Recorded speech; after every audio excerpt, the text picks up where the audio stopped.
자, 오늘은 부천에 왔습니다. 방송 함께 하신 분들, 기다리신 분들도 계실 텐데, 목소리가 잘 들리는지 체크를 좀 해주십시오. 목소리가 잘 들리면 1번 눌러주시면 되겠습니다. 오늘, 부천 을 지역구에, 출마를 지금 준비하고 계시는 서진웅, 우리 예비 후보님을 만나러 왔습니다. 지만갑. 지금 만나러 갑니다죠. 자, 서진웅 후보님, 반갑습니다. 네, 반갑습니다. 예. 안녕하세요. 예. 시사의 품격 애청자 여러분 반갑습니다. 얼마 만에 또 다시 뵙습니까? 예, 광장 토크 때 뵙고 또 출판 기념회도 했잖아요. 출판 기념회 했죠. 네. 하고 한 달은 안 된 것 같은데. 한 달 안 됐죠. 예, 예. 그래서 자주 뵙는 좋죠. 아유, 좋죠. 예. 아이고, 지금 이 국민의힘의 이제 비대위가 새롭게 구성이 되면서 네. 한동훈 씨가 이제 민간인입니다. 네, 민간인 한동훈 씨가 됐죠. 정말 비대위원장으로 왔습니다. 깐죽 비대위. 네, 깐죽 비대위. 네. 제가 볼 때는 깐죽 장관, 깐죽 정부, 깐죽 비대위. 네, 아마 어제 그 쌍특검이 통과가 되고 네. 한동훈은 생각이 많았을 거예요. 아, 내가 이제 국무위원도 아니고 국회의원도 아니기 때문에 국회에는 못 들어가는구나. 그걸 아마 실감하지 않았을까. 그래서 들리는 네. 얘기로는 예. 어제 그 국민의힘 그 비대위원장실 방에 혼자요? 혼자 아유, 있었다는. 예, 짠해서는 안 되는데 좀 짠한 느낌도 네, 들고. 혼자 있었다는 그런 말들이 좀 있더라고요. 네, 그렇습니다. 자, 부천을에 지금 이제 도전을 준비하고 계시는데 지금 일찍부터 준비를 하셨어요. 네. 예, 그리고 또 그 전에도 이제 경기도의원을 2번 네, 네. 역임을 하셨고, 그렇죠. 정말 생활 정치에서 터전을 닦아오셨는데, 서진웅 후보님을 더 많이 알리기 위해서 제가 부천으로 온 거거든요. 그래서 여러분들도 많이 기억해 주시고 관심을 가져주셨으면 좋겠습니다. 근데 우리 시청자 여러분들이 네. 궁금해하는 얘기를 해야 채널을 안 돌리고 또 계속 보신단 말이에요. 근데 제가 아까 조금 전에 이제 와서 식사를 했는데 어제 이재명 당대표께서 그 네. 정세균 전 총리님을 만나셨어요? 네, 만나셨죠. 예. 근데 그 자리에 같이 계셨다고. 예. 네, 제가 네. 이재명 우리 대표님 네. 대선 때 선대위 종합상황실 부실장으로 강한 활동을 했고, 네네. 제가 또 이재명 우리 후보님 당선을 위해서 정말로 대선 기간 동안 한 5, 6개월 동안 선대위 종합상황실 부실장으로 네. 또 미래경제단장으로 활동을 했거든요. 네네. 그러면서 제가 대표님을 위해서 노력을 했고 선거운동을 가열차게 했고, 또 정세균 총리님은 제가 문재인 정부 국무총리 2대 국무총리 하실 때 제가 모셨고, 그래서 두 분을 너무 잘 알기 때문에 네네. 그 자리에 같이 있었습니다. 그러셨군요. 어제 그 뭐 권칠승 의원도 계셨고 천준호 의원도 있었고, 네, 그렇습니다. 예, 그리고 또 우리 서진웅 지금 예비 후보님도 어제 그 자리에 같이 계셨군요. 네. 꽤 오랜 시간 동안 원래 예정된 시간보다 더 원래 긴데. 예정된 시간은 오후에 1시 반에 그 국회 2시에 본회의가 들어가야 있기 되니까. 때문에 대표님께서 네. 1시 반까지는 국회로 가셔야 되죠. 예. 그래서 저희들은 1시 좀 넘으면 이제 그 일어서셔서 나오실 줄 알았는데 1시 30분 좀 넘게 아마 끝나셨을 거예요. 꽤 긴 시간 동안 얘기를 하셨네요. 긴 시간 동안 하셨죠. 네. 아마 두 분이 나누실 얘기가 참 많았던 것으로 그렇군요. 저는. 그리고 분위기가 아주 좋았다면서요? 저희가 들어갈 때도 그 두 분이 만나셨을 때도 참 반갑게 만나셨지만 나오실 때 정말로 두 분이 웃으면서 편하게 네. 농도 이렇게 하시면서 야, 그래서 야, 두 분이 예전부터 근데 또 두 분이 참 가까우셨었어요. 그리고 예. 우리 대표님께서도 마찬가지겠지만 대표님도 총리님을 참 편하게 생각하시는 것 같았고, 그렇죠. 또 총리님도 우리 대표님을 참 끔찍이 생각하시는 것 같았어요. 예전에 대선 때도 총리님께서 전국을 돌아다니시면서 맞아요. 정말로 밤낮으로 전국에 돌아다니면서 선거운동을 하실 때도 참 이재명 후보님의 당선을 위해서 정말 누구보다도 열심히 하시는구나. 노력하시는 그것을 저희들이 주위에서 많이 느꼈거든요. 맞습니다.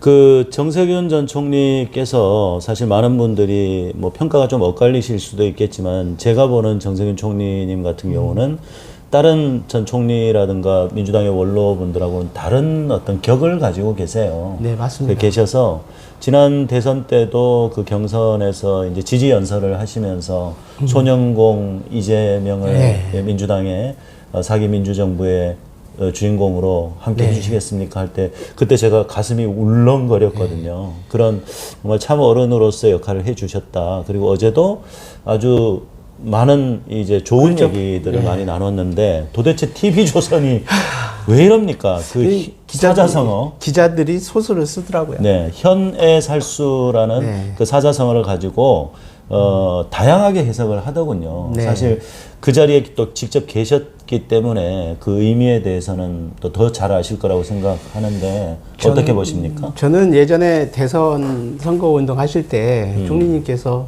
항상 하시는 말씀이 이재명 후보가 대통령이 돼야 된다. 이재명 후보께서 대통령이 안 되면 우리나라가 민주주의의 위기가 올 것이다. 위기가. 네, 위기가 올 것이다. 저 무지막지한 검찰 정권을 막아야 된다. 이런 말씀을 참 많이 하셨거든요.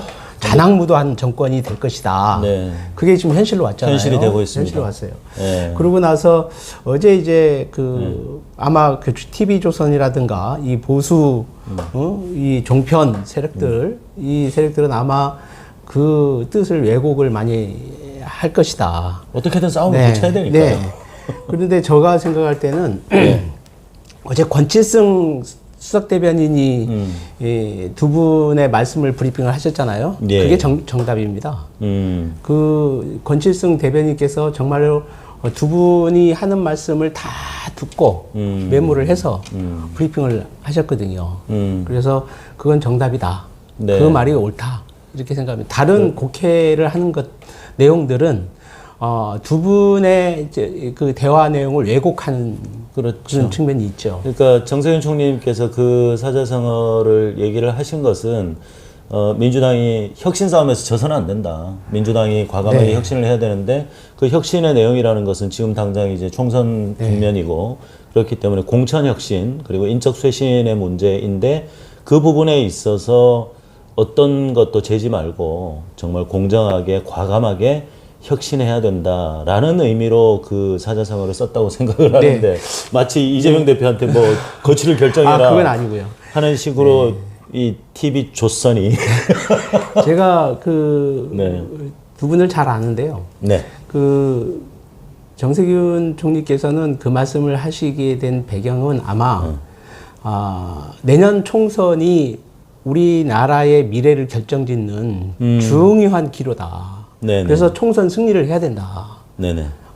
그래야 민주주의를 회복하고 민생을 회복할 수가 있다. 그 국민이 원하는 거다. 그러기 위해서는 민주당이 승리를 해야 된다. 이 말씀이시고, 그러기 위해서는 지금 한동훈, 맞죠? 네. 한동훈 비대위. 한동훈 맞습니다. 이름도 이상하게 생겨서. 그 앞에 별명이 붙었습니다. 용산 직할 비대 그래, 맞아요. 한동훈. 네, 그래서 그게 혁신이라는 그 늑대의 탈을 쓰고 지금 하고 있는 그 혁신이 잘못된 혁신이기 때문에 우리가 진정한 혁신을 국민들한테 보여줘야 된다. 그래서 네네. 혁신과 통합 이걸로 인해서 우리 당이 내년 총선에 승리해야 된다. 그러기 위해서는 대표가 참 무거운 책임감이 있을 것이고 거기에서 그렇죠. 대표가 모든 것을 감을 갖고 이렇게 통합과 혁신을 통해서 우리 당의 총선 승리로 가는 길에 있어서 결단을 하는 것이 그 말씀 진정한 뜻이라고 저는 생각해요. 맞습니다. 그리고 사실 선거라는 것이 특히 뭐 총선이나 대선 같은 경우는 가장 큰 이벤트이지 않습니까?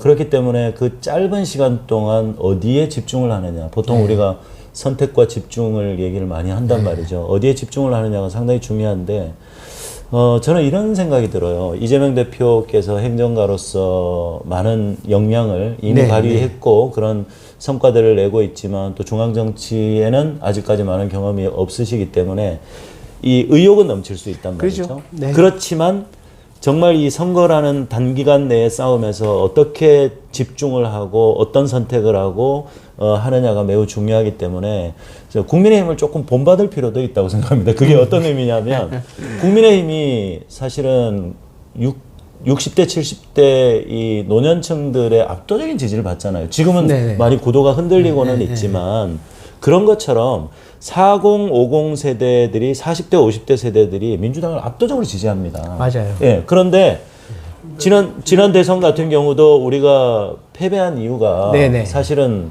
40대, 50대에게 효능감을 좀 못 준 게 아닌가. 네, 맞습니다. 그래서 정권 심판 선거의 어떤 구도를 결국은 깨지 못한 게 아닌가라고 생각을 해서 이번에는 정말 잘할 수 있는 것을 하자. 40대, 50대가 효능감을 느낄 수 있도록 네네. 과감하게 혁신하는 모습을 보여주면 네. 압도적인 투표율로 네. 진짜 압승을 할 수 있을 것 같아요. 저는 그래 봅니다. 예, 그 연장선에서 네. 수도권에서 압승을 해야 된다. 그럽니다. 네, 맞습니다. 그게 예, 압승을 해야 되고, 네. 그러기 위해서는 우리 당이 혁신과 통합을 해야 되고, 네네네. 또 그걸 통해서 40, 50대의 투표율을 우리 당의 지지율을 높여야 되는 그런 것이 큰 앞으로의 과제고, 저는 그게 충분히 이루어질 거라고 생각하고 있습니다. 네, 좋습니다. 네. 뭐 언제 며칠 전에 출마 기자회견을 네, 제가 하셨죠? 이틀 됐습니다. 아, 이틀 됐습니까? 예. 그래서 출마 기자회견을 하신 내용을 가지고 좀 질문을 드리겠습니다. 22대 국회의원 선거에 출마하는 이유를 명료하게 세 가지로 딱 말씀해 주신다면? 저는 네. 명료할지 모르겠지만, 첫째, 윤석열 정권의 심판과 민생 정치 회복이다. 이게 정권 첫째 심판. 이유. 네네. 두 번째, 정치 혁신. 정치 혁신을 통해서 우리 대한민국과 제가 살고 있는 부천의 미래를 바꿔야 되겠다. 그리고 세 번째는 우리 사회의 불공정, 불공평, 격차, 이 부분을 좀 해소해서 예. 기회가 있는 대한민국, 기회가 있는 부천을 좀 만들어야 되겠다. 이게 세 가지가 제가 총선에 출마하는 이유입니다. 네. 윤석열 정권에 대한 이야기를 해주셨는데, 예. 그럼 윤석열 정권을 평가를 해주신다면 어떠십니까? 평가를 하고 싶지 않아. 하고 싶지 않다. 평가하는 것 자체가 네네네. 뭐 이 예. 정권 자체가 평가할 만한 국민 무시 정권이고 검찰 예. 포갑 정권인데 그렇죠. 예 정치의 본령은 국민을 행복하게 하는 거 아니겠습니까? 그렇죠. 그러기 위해서는 여야가 현안을 가지고 아젠다를 가지고 정책을 가지고 대화 타협을 해야 되고 그러기 네. 위해서는 여당 입장에서는 야당을 존중해야 되거든요. 그렇죠. 야당을 존중하는 것이 국민을 존중하는 네. 정권이 되는 거니까. 그런데 야당 대표를 범죄자 취급하고 범죄자 취급하고 제거하고 네. 또 한마디로 정적을 제거하기 위해서 별 수단을 근 2년 가까이 별 짓을 다 했지 않습니까? 네. 이런 정권이 어떻게 대한민국의 미래를 가꾸고 국민들의 삶을 살필 수 있을까?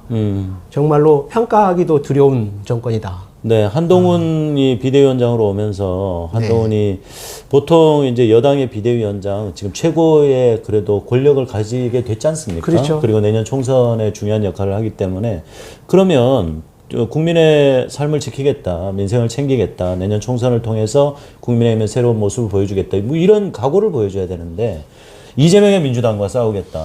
그리고 586 운동권 정치에 대한 비판을 하면서 솔직히 저는 매우 불쾌했습니다. 한동훈 같은 자가 민주당의 운동권 세력에 대한 얘기를 하니까 물론 이제 민주당의 이 86 운동권 그룹의 어떤 용태도 필요하다고는 봅니다만은 한동훈의 입에서 그런 얘기가 나온다는 것 자체가 저는 매우 좀 불쾌했다. 그런 말씀입니다. 아마 한동훈은 아마 가장 실패한 비대위가 될 겁니다. 네, 정말로 우리 국민들이 국힘의 한동훈 비대위를 인정하지 않을 것 같고요. 또 하나는 한동훈식의 정치가 국민을 살피지 못하고 국가의 미래를 가꿀 수가 없어요. 네. 아마 저는 한동훈 비대위를 더 언급하는 것은 사실 이슈를 더 시키는 것 같아서 네, 비싼 밥 먹고. 네. 네, 그래서 언급할 가치도 없다. 저는 그렇게 생각합니다. 거죠. 그러니까 이번에 그 비대위원을 인선을 했는데 한 명을 제외하고 한 명이 이제 젊은 의원이에요. 예, 김예지 의원이죠. 사실 21대 국회의원입니다. 이름을 처음 들으시겠지만, 그렇죠. 네, 피아노학을 전공한 그 음악도인데 국회의원이 됐죠. 국회의원이 됐고 뭘 했는지를 모르겠습니다. 저도 이름을 거의 처음 듣다시피 했는데. 시각장애인 아닌가요? 그런가요? 네. 네. 그럴 거예요. 아무튼 네. 그 제가 이름도 사실 거의 들어보지 못한. 나머지는 나머지는 다 민간인이죠. 민간인인데 국가의 과제에 대해서 대한민국의 민주주의에 대해서 민생에 대해서 처절하게 고민하고 또 싸우거나 일해온 희생해온 그런 사람들이 아닌 것으로 저는 알고 있어요. 네, 특히 또 그 민경우인가요? 그 수학연구소 소장, 그 완전 극우적인 어떤 성향을 가지고 있고, 그게 또 최근에 노인평화 발언을 했더라고요. 이제 대한민국의 문제는 이제 세대 간의 소통이 안 된다는 얘기로 시작을 한 건데 노인들이 너무 오래 사는 거다. 빨리 돌아가셔야 된다. 이런 얘기를 해가지고 대한 노인회에서 또 항의 성명을 내고, 아니 지난번에 김은경 혁신이 할 때는 김은경 위원장이 찾아가서 사과도 하고 할 때 사진까지 두드려가면서 정신 차려 막 이러더만 이번에는 그냥 성명만 내고. 그 사람도 국힘이잖아요. 국힘이죠. 예. 그러니까 그 1,000만 노인들의 표를 얻으려면 당장 사퇴시켜라 뭐 이런 얘기를 하던데. 저는 사퇴해야 된다고 생각합니다. 그렇죠. 네, 사퇴하지 않고 하는 것은 국민을 모독하는 거예요. 네. 그리고 비상시국의 비대위원으로 이촉을 받았으면 그 자격이 분명히 해야 되거든요. 네네. 근데 그 노인 평화 발언을 한 것도 뭐 아주 오래전 발언도 아니에요. 최근이에요. 최근이에요. 10월달입니다. 네. 그런 사람을 검증도 하지 않았다고, 검증을 하고도 그렇게 임명했다면 정말로 한동훈 비대위 더 이상 우리가 바라볼 필요도 없는 거죠. 그렇죠. 한동훈의 검증이야 이미 검증됐지 않습니까? 아니, 한동훈 자체도 검증이 잘 안 돼. 네, 아니 한동훈의 검증 법무부에서 그 인사 검증을 했지 않습니까? 한동훈은 검증을 안 하는 거거든요. 그렇죠. 그러니까 한동훈이 하는 검증이 우리 국민들은 검증이 됐다는 얘기죠. 그렇죠. 그 말이죠. 네, 지금 그 거의 말이죠. 뭐 20번째 이제 장관급 인사를 강행을 했고 지금 또 선거 나온다고 3개월짜리, 6개월짜리 장관들 다 교체하고. 지금 또 새롭게 장관급 후보자들, 방통위원장 후보들 면면이 보면 어떻게 저런 사람들만 모아놨나 싶을 정도. 지금 윤석열 정권의 심각한 게 정치인을 국민으로부터 정치인을 불신하게 만들고 정치를 혐오스러운 행위로 그렇게 만들고 하는 이런 것들이 정말로 국민을 불행하게 하는 거예요. 한동훈 비대위원장도 마찬가지고요. 그 법무부 장관으로 있으면서 또 검찰에 있으면서 본인 얼마나 악랄했습니까? 그리고 법무부 장관이 있으면서 야당의 국민의 대표 기관인 국회에서 대정부 질문이나 질의응답을 통해서 현안을 다룰 때 얼마나 많은 깐죽됨이 저는 그런 사고방식 또 그런 생각을 갖고 있는 사람이 여당의 비대위원장이 되고 또 내년에 공천권을 행사하는 중요한 위치에 가 있고 이런 것들은 이 당의 이 생명력이 그렇게 오래 남지 않았다. 저는 이렇게 생각해요. 그렇죠. 그러니까 이 어제 쌍특검이 역사적으로 통과가 됐지 않습니까? 그것도 국민의힘이 나 몰라라 했기 때문에 패스트트랙에 태워진 것이고, 그런데 지금 저들은 한동훈도 마찬가지고 국민의힘도 마찬가지고 용산도 마찬가지고 이게 총선용 악법이다 이런 식으로 규정을 하면서 결정된 지 10분 만에 대통령실에서 브리핑이 나왔어요. 거부권 행사하겠다라고 얘기를 했는데 말이죠. 사실은 지금 한동훈 검찰 그리고 윤석열 검찰 정부가 불과 지난주에 열흘 전에 송영길 대표를 구속을 했고요. 8개월입니다. 프랑스에서 일정도 마치지 않은 송 대표께서 들어와서 나를 잡아가라. 내 주변을 털지 말고 나를 잡아가라 라고 했는데도 불구하고 8개월 만에 구속을 하고 지금 저들이 총선에 이용하기 위해서 공작을 하고 있는 거잖아요. 네, 그렇죠. 이제 앞으로 이제 더불어민주당의 국회의원들 한 20여 명 되는 사람들 한 사람씩 소환해 가면서 언론에 흘려가면서 피의사실 공표해 가면서 뭐 그제 또 안타까운 배우의 또 죽음도 우리가 목도를 하지 않았습니까? 네. 저들이 정치에 이용을 총선에 이용을 하면서 검찰 권력을 가지고 감히 누구한테 지금 총선용이라고 하는지. 저들은 이 거부권을 네. 무슨 꼭 뭐 장난삼아 행사하듯이 네. 저는 거부권이라는 것은 정말로 이 거부권 행사를 네. 자기들 방어, 자기들 사익 네. 관련된 거, 자기들 권력놀이에 관련된 거, 자기들의 어떤 이념에 관련된 거, 정책, 국민의 정책하고 전혀 상관없는 이런 국민의 삶을 위해서는 그런 정책을 펼쳐야 되는데 오히려 그게 자기들한테 이익이냐 아니냐에 따라서 거부권을 행사한단 말이죠. 그렇죠. 네. 그리고 또 한 가지는 제가 생각할 때 지금 안타까운 것은 지금 이들이 검찰 포갑 정권의 행사를 통해서 총선 민심을 왜곡하려고 하는 이 행위 이거 결단코 막아내야 되거든요. 네. 그런데 오히려 적반하장으로 지금 나오고 있어요. 네. 그래서 저는 저들의 전략이 저는 일관성은 있다고 생각해요. 어떤 면이냐 하면 저들이 지금 내년 총선에서 국민의힘이 한동훈이나 이제 윤석열은 좀 다른 생각을 가지고 있다고 해요. 내년에 네. 170석을 얻는다고 사석에서 얘기를 했답니다. 아유. 얻을 수 있다고. 진짜 제정신인지 모르겠는데 아무튼 국민의힘이나 한동훈은 내년에 제1당이 되겠다라는 게 목표가 아니라고 저는 봅니다. 저도 그러니까, 그렇게 동의합니다. 예, 뭐 한 20석 정도의 목표를 가지고 있고 그게 이제 탄핵 저지선을 지키는 것. 그래서 선전하는 것이 목표라고 생각을 하는 거죠. 오로지 윤석열 검찰 편, 윤석열 편을 국회에 많이 등용을 해가지고 탄핵을 저지하는 것이 유일한 목표이다라고 저는 그렇게 저도 보거든요. 그렇게 봅니다. 예. 왜냐하면 윤석열 대통령은 목적이 딱 하나예요. 자기 탄핵 피하는 거. 그렇죠. 네, 탄핵을 저지시키는 거. 그게 백석이거든요. 그렇죠. 그래서 그 마지노선 백석인데 백석을 또 그냥 정상적으로 이렇게 후보를 공심위에서 했으면 백석을 넘었다 할지라도 자기가 못 지켜. 자기가 불안하죠. 보호를 못 받아. 네, 불안해. 그렇죠. 네. 그러니까 자기를 지킬 수 있는 사람들로 네. 이렇게 백석을 채우려고 하는 것 같아요. 맞습니다. 맞습니다. 네. 예, 그래서 정확하죠. 이것은 분명히 심판해야 됩니다. 네.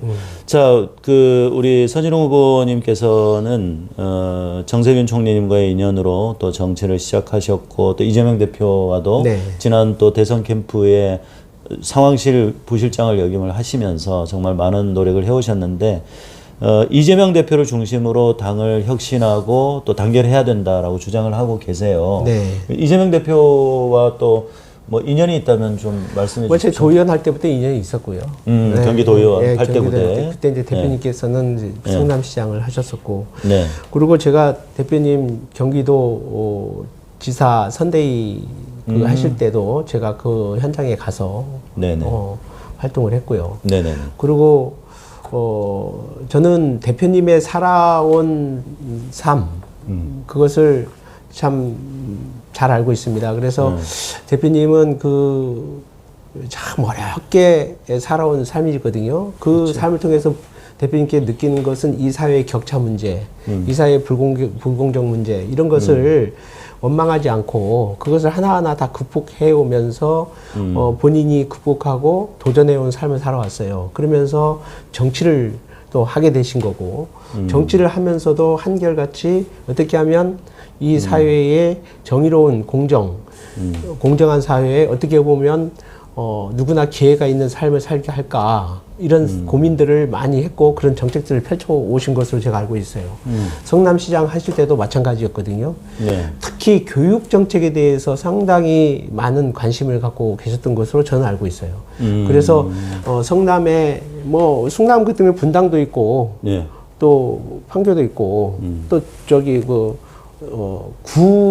도시가 있지 않습니까? 네네. 시골 네네, 도농 그렇죠. 복합 지역이니까 그래서 특히 어려운 힘든 사람들, 또 어려운 사람들, 그 가정에 태어난 아이들이 정말로 이렇게 정부의 또 지방정부의 지원, 교육 지원 사업으로 지원을 통해서 어떻게 하면 그 친구들이 기회 있는 삶을 살 수 있도록 이 교육 격차를 해소할까 이런 고민들을 해서 많은 학교 지원 예산, 특히 교육과정 프로그램에 대한 지원 예산 이런 것을 세워서 실시해서 많은 학부모들이 또 학생들이 혜택을 본 것으로 저는 알고 있습니다. 그렇죠.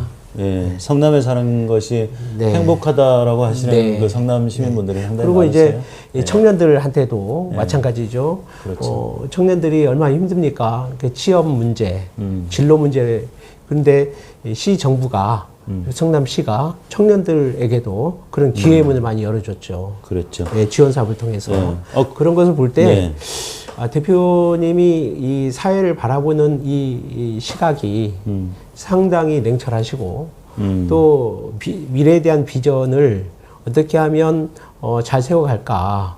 그게 모든 시민들이 또 도민들이 국민들이 이 행복한 삶을 살 수 있게 할까. 네. 민생 정치에 특화된 분이다. 저는 이렇게 생각을 이제 합니다. 그 부분에 있어서 탁월하기 때문에 네. 국민들이 이재명 대표를 그렇죠. 신뢰하고 또 미래 권력으로 기대를 한다고 생각합니다. 그래서 우리 당에서도 지난 대선에서 네. 또 이재명 대표님이 압도적으로 우리 당의 후보가 되셨고 그렇죠. 또 네. 상상하기 싫지만 당연히 이기셔야 됐는데 이게 안타깝게 정권을 놓쳤지만 네. 그것은 우리 당에 또 다른 갈등 구조가 있었기 때문에 참 한이 됩니다.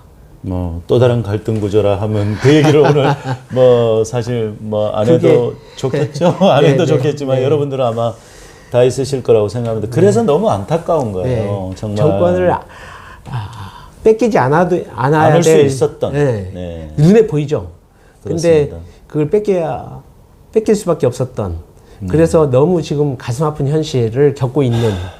맞습니다. 이게 정말로 한이 되는 거죠. 특히 민주당을 지지하시는 우리 당원분들이나 민주당을 지지하시는 우리 시민분들이 가슴속에 지금 응어리가 져 있어요. 응어리가 있죠. 예, 정말 민주당 좀 제대로 해라. 네.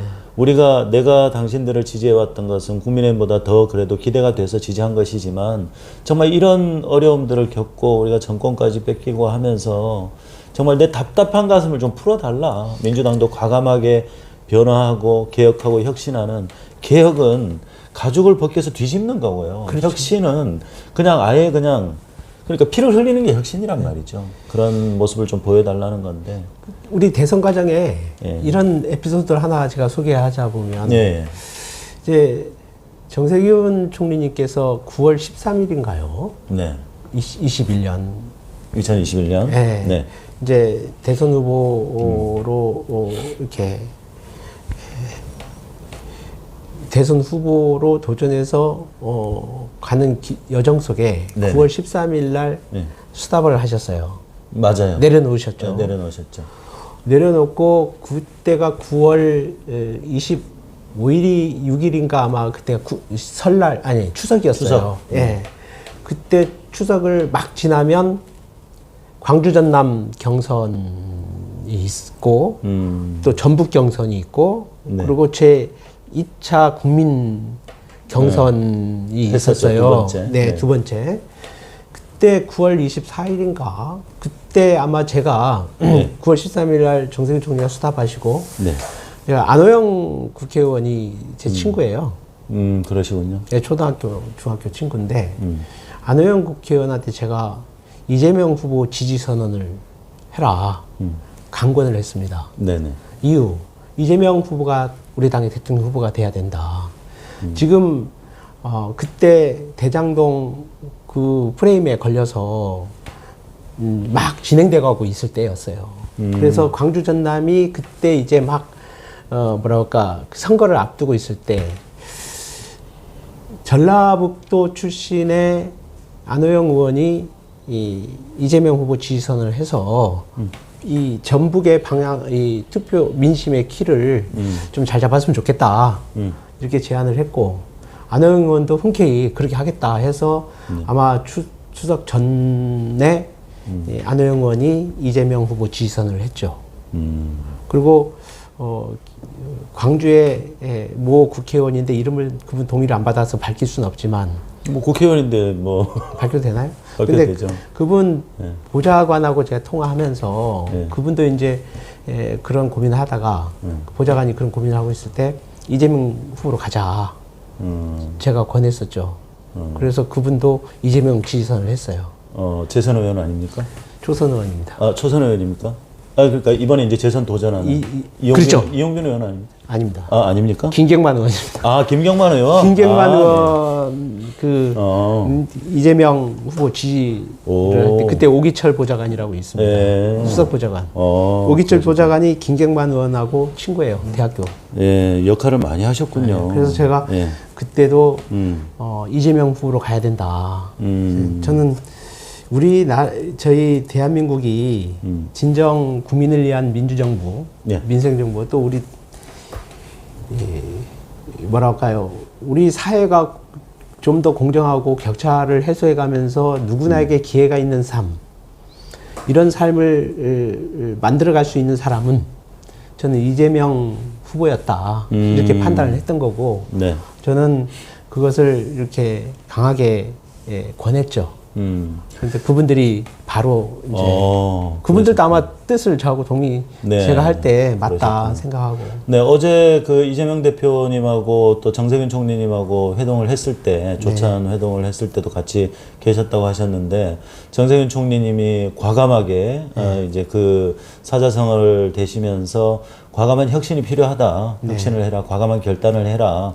좌로우로 치우치지 말고 공정하게 하라는 주문을 하셨을 텐데, 나오시면서 정세균 총리님이 또 소개를 해주셨다면서요? 예, 우리 서진웅 알아? 뭐 이러면서. 근데 제가 이제 제가 느낄 때 네. 만약에 TV조선에서 그렇게 해석한 그런 대로 그런 그 사자성어가 그런 그거라면 뜻이었다면 그런 얘기 못하죠. 그런 얘기 못해요. 두 분이 그렇게 네. 오랜 동안 대화를 할 수도 없고. 그렇죠. 또 하나는 아마 저기 그 나올 때 표정도 예, 아주 밝았고. 그렇지 못하죠, 사실. 당연하죠. 그런데 예. 두 분이 참 길게 대화를 하셨고, 또 나오실 때 표정도 너무 좋으셨고, 그리고 두 분이 아주 친근감 있게 이렇게 대화를 하시고, 꼭 형, 동생처럼 대화를 하시고 나오셨거든요. 그러면서 저에 대한 농담도 했어요. 서준웅이 알아? 그러니까 대표님께서, 아유, 잘 알죠. 부천 을에 출마한 거 알고 있습니다. 그러니까 서른 의원하고 지금 서른 의원 지역구에 나오는 거 다 알고 있더라고요.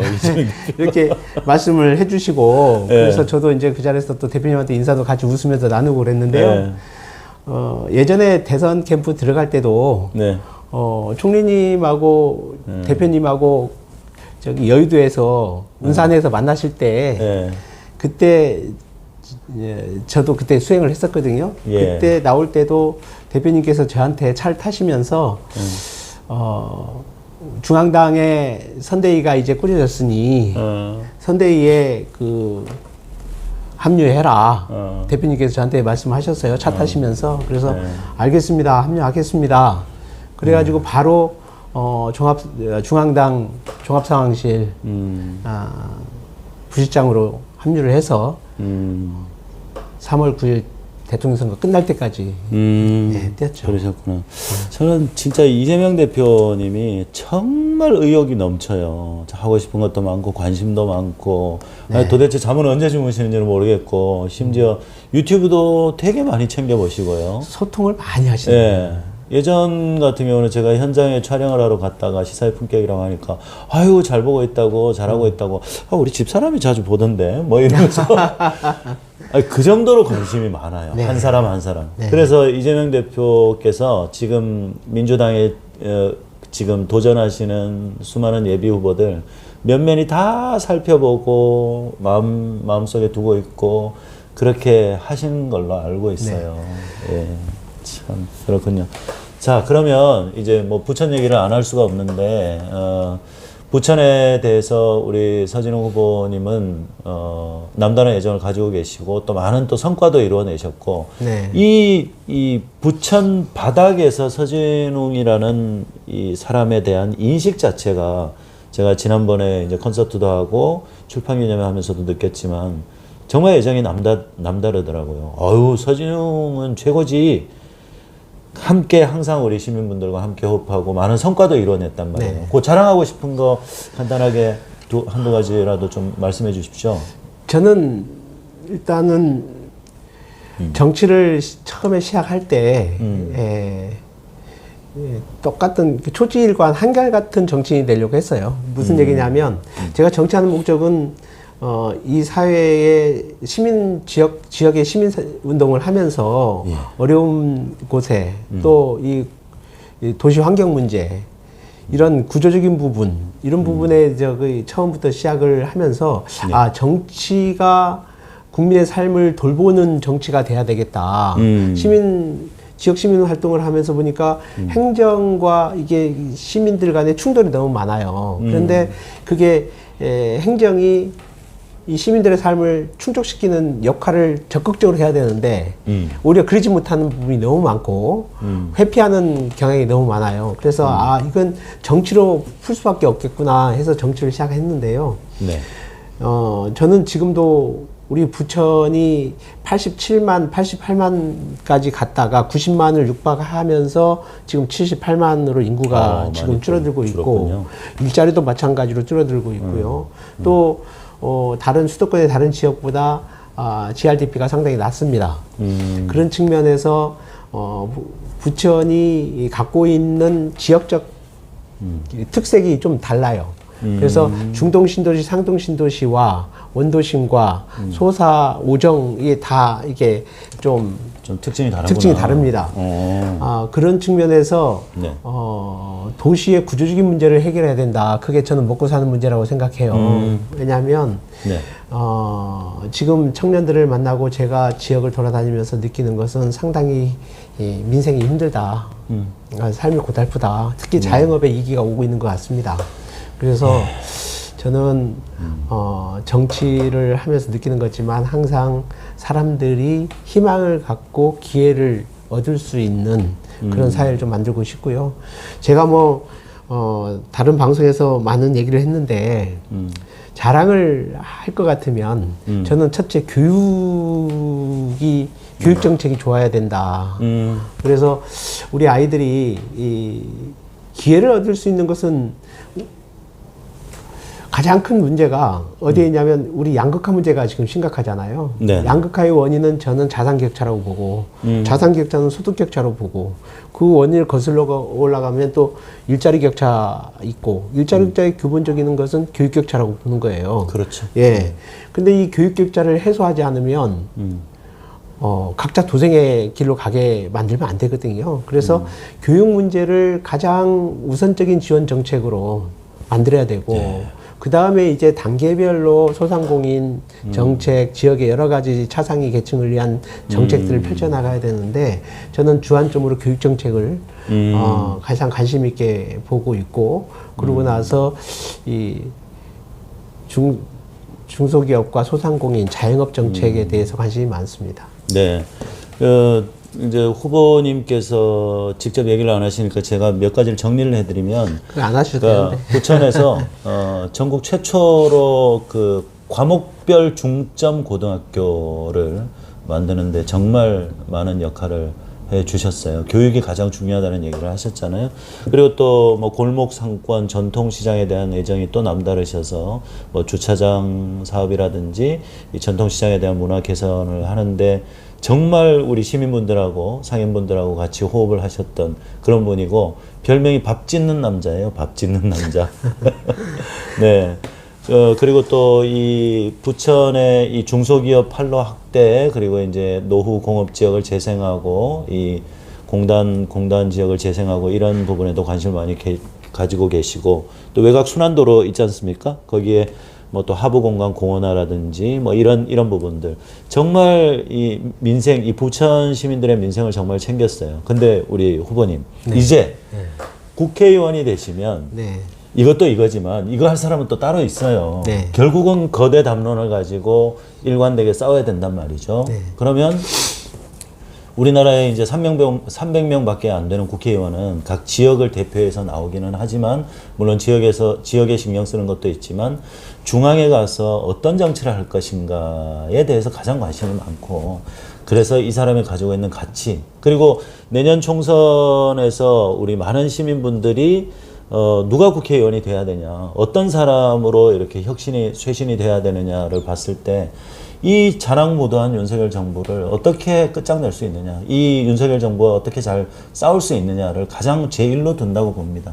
여기에 대한 어떤 우리 민주당 당원들 그리고 또 뭐 우리 시민분들에게 한 말씀을 하신다면 각오를 한 말씀을 하신다면 예, 도전자로서 네. 저는 내년 총선이 우리 미래를 결정짓는 중요한 분기점이라고 생각합니다. 우리 민주당이 꼭 승리해야 되고 네. 그러기 위해서는 그래야만이 우리가 윤석열 정권을 바로잡을 수 있다고 저는 생각을 합니다. 그렇지 않으면 우리 국민들이 이 정말로 이 무정부 상태에 놓여 있는 거나 마찬가지잖아요. 이 그렇죠. 상황에서 희망이 없다고 저는 생각을 해요. 그래서 내년에 총선에 승리해야 우리나라의 미래가 있다고 생각해요. 그래서 내년 승리하지 못하면 우리가 대선 승리도 바라볼 수가 없거든요. 네. 네, 승리합니다. 걱정하지 네, 마십시오. 네, 그래서 총선 승리하고 네. 그리고 윤석열 정권 솔직히 심판해야죠. 네. 국회에서 맞습니다. 심판해야죠. 네. 끌어내려야죠. 그렇습니다. 저는 이렇게 생각합니다. 네. 그럴 힘을 국민들이 줄 거라고 저는 봅니다. 예. 그러니까 뭐 어설프게 이기는 게 아니라 뭐 제1당의 목표가 아니라 압도적으로 압도적으로 승리하는 게 승리해야 필요합니다. 되죠. 그게 지난 그 강서구 보궐선거에서 이미 수도권 시민분들이 서울 시민분들이 보여주셨어요. 네. 그러면 우리 유권자분들이 어떤 정당을 원하고 어떤 권력을 원하느냐라고 봤을 때 뭐 악하냐 선하냐를 따지기보다는 일단은 돌파하는 좀 속 시원하게 돌파하는 네. 어떤 그 추진력을 보고 또 좀 믿음직한 싸울 줄 아는 그러니까 듬직한 이런 정당을 원한단 말이죠. 그렇죠. 그런데 지금 이 민주당의 이미지 자체가 전체적 구도상으로는 정부 여당의 실책이 워낙 크기 때문에 민주당이 앞서 있고 사실은 내년 뭐 서울, 경기, 인천 수도권에서 압승이 예상이 된단 말이죠. 그럼에도 불구하고 좀 아쉬운 것은 민주당이 정말 믿을 만한 정당이냐, 왜 이렇게 싸울 줄 모르냐. 이미 강서구 보궐선거에서 압도적인 17.15%의 차이를 보여줬는데 왜 이렇게 민주당은 자꾸 수세적으로 나오느냐. 과감하게 혁신하지도 못하고 왜 경쟁에서 승리하지 못하냐. 아젠다를 선점하지도 못하고 이런 부분에 대한 답답함이 좀 있단 말이에요. 민주당이 어떻게 나가야 될까요? 저는 이번 총선에 승리하기 위해서 승리하지 않으면 그 인물에 그 인물로 들어가 있으면 안 되잖아요. 그렇죠. 그래서 저는 인적 쇄신 하지 않으면 그래서 이번에 공천이 상당히 중요하다. 그래서 인적 쇄신을 해야 정치 혁신을 이룰 수 있다. 네네. 그런 싸울 수 있는 사람, 제대로 싸울 수 있는 사람, 제대로 민생을 살필 수 있는 사람, 이런 사람들로 혁신이 되면 저는 그 문제는 해결된다고 봅니다. 그러니까요. 이제 이재명 대표도 참 고민이 많으실 것이고 공간이라든지 또 뭐 전략 공간이라든지 이런 분들의 고민이 상당히 많을 것인데 지금도 뭐 들리는 얘기로는 이제 사람이 인지상정이라고 자꾸 자기 사람을 넣으려고 하고 자기들하고 친한 사람들 넣으려고 하고 이런 게 있을 수 있단 말이에요. 그걸 과감하게 배격을 해야 되는데 네. 사실 어제 정세균 총리께서 하신 말씀도 이재명 대표에게 하신 말씀도 당신 것이 결정하라는 말이 아니고 그렇죠. 예? 정말 과감하게 이번에 혁신하라는 말이 내년 총선에서 네. 공천 잘하고 인적 혁신하라는 거죠. 예, 인적 쇄신하라는 얘기를 한 건데 그 말로 현해살수라는 말을 한 것인데 네. 참 진짜 우리 당원들이 국민들이 지켜보고 있어요. 네, 이 지켜보고 민주당의 있습니다. 내년 총선 공천 정말 많은 새로운 인물 그리고 유능한 인물들이 나와서 정말 민주당을 새 판을 한번 짰으면 좋겠다 하는 마음을 좀 가지고 있습니다. 우리 부천 시민들에게는 어떤 말씀을 하시고 싶습니까? 자, 여기가 서른 의원의 지역구입니다. 5선 의원, 네, 서른 의원의 지역구입니다. 저는 지역에서 이렇게 막 이렇게 말로 공격하는 건 별로 익숙하지 않아서 그런데 이미 시민들은 다 평가를 하고 있더라고요. 네. 그리고 이거 여론조사 보니까 예, 서른 의원과 함께 경쟁할 만한 가장 강력한 후보로 탄탄하시더라고요. 네. 아주. 예. 제가 정치를 해오면서 대표님이 말씀한 억강부약, 대동세상 이게 참 저 마음에 너무 다가와요. 왜냐하면 저도 정치를 하면서 그랬던 것 같아요. 그래서 항상 시민들을 위하고 시하고 도하고 정부하고 얘기할 때도 항상 시민 입장에서 얘기를 하게 되고 시민의 요구를 반영하려고 노력을 했고 그렇게 해야만이 변화가 오고 자 그런데 지금 보면 우리 그 부천뿐만이 아니라 많은 지역에서 국민들이 이 정치에 대한 만족도가 높지가 않잖아요. 정치인에 대한 그래서 정치인에 대한 그 뭐랄까 변화 또 인적 쇄신 이걸 많이 요구하는 이유가 국민을 위한 정치를 안 하고 자기 정치를 기득권화된 정치를 해왔다는 거죠. 그리고 이 윤석열 정권하고 정치를 하면서 국회의원을 있으면서 이 무도한 정권의 국민의 삶을 살피지 않는 무도한 정권, 또 나라를 비문적으로 이끌고 자기 사익을 추구하는 이 정권에 대해서 강하게 싸우고 그 정권이 잘못된 것을 질타하고 바꿔가고 아니면 뭐 하여튼간 그래야 되는데 그런 싸움은 하지 않고 내부적 갈등, 내부적 충돌, 분열 이런 걸로 인해서 이 동력을 상실되게 하니까 아까 말씀대로 민주당이 도대체 뭐 하고 있느냐 180석이나 만들어 줬는데 이런 한탄스러운 국민들의 한탄스러운 목소리가 나오게 된 거죠. 그러니까요. 그래서 저는 부천의 시민들은 새로운 변화를 요구하고 새로운 리더십을 요구하고 있어요. 그래서 저는 이번 선거를 통해서 아마 부천 시민들의 요구가 표로 드러날 것이다. 이렇게 생각하고 우리 당원들도 그걸 강하게 지금 시민들과 함께 요구하고 있다. 그렇게 판단하고 있다. 이렇게 생각을 그렇습니다. 합니다. 정말 그 국회의원이 돼서 입법기관으로 그리고 또 대의기관으로 의정활동을 4년 동안 충실하게 정말 본인의 어떤 가치와 철학을 지켜가면서 충실하게 하면 또 다시 선택을 받을 수 있고 이런 것인데 그렇죠. 지금의 세태는 그냥 국회의원 당선이 되면 4년 동안 가장 중점적으로 생각하는 것이 다음에 내가 어떻게 하면 당선이 될 것인가를 그걸 고민한다고 하더라고요. 국회의원들이. 솔직히 그러면 정치하지 말아야 됩니다. 그러니까요.